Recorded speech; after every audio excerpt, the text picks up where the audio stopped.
Hi, my name is Janet Perkin and I'm going to tell you about my hobby, which is antique collecting.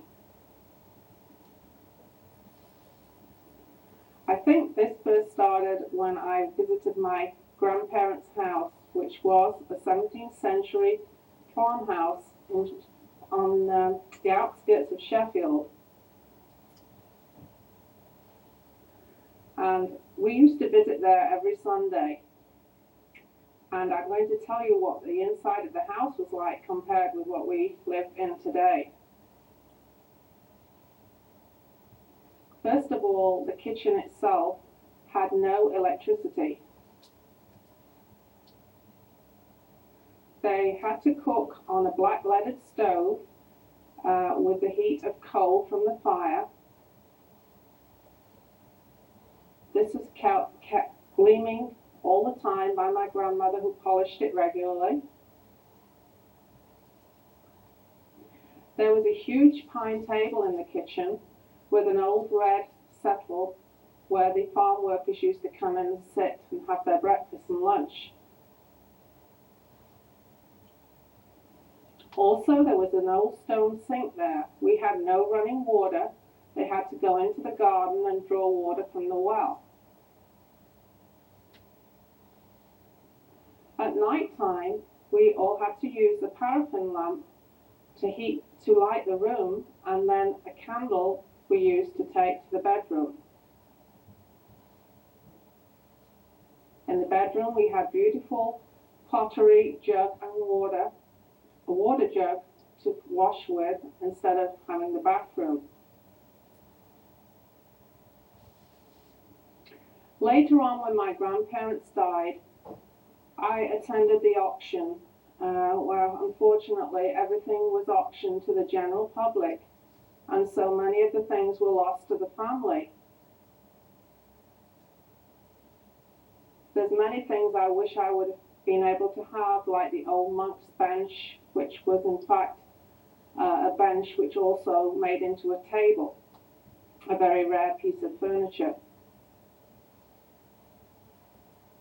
I did manage to collect an old green platter and a gold Noritake coffee set, which I still have today.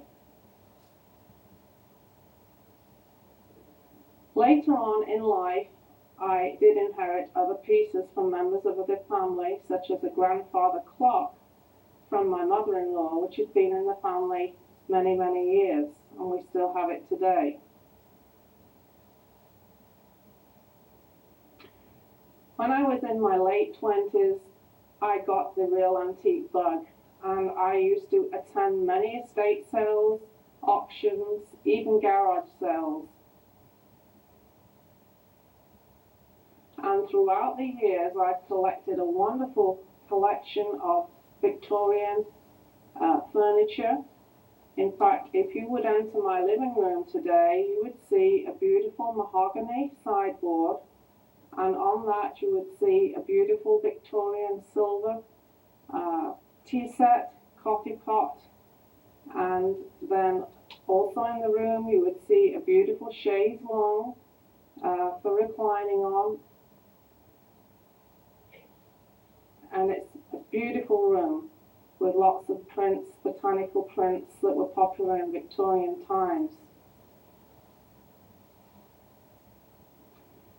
Now, my family room, which is very, very different, reminds a lot of people of a British pub, because you will see a big fireplace, red brick, with a big oak beam across.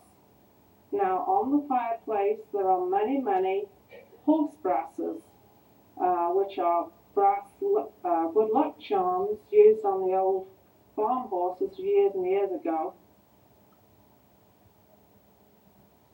These adorn the mantelpiece with many brass candlesticks, miners' lamps from the old coal mines, and also brass rail lamps. Now, also in the family room, you will find a huge oak table, very similar to the one in my grandmother's kitchen. Here is where our family meets every Sunday evening We try and keep the same tradition that we had in my grandmother's time of meeting on Sunday evening and having a family meal together.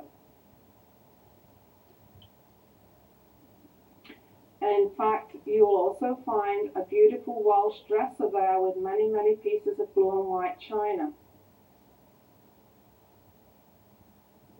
Now today, my children just don't appreciate many of my antiques, but I hope that one day they will, because these are things that have been treasured through members of the family and through my life, and I hope one day they'll come to love antiques just as I do.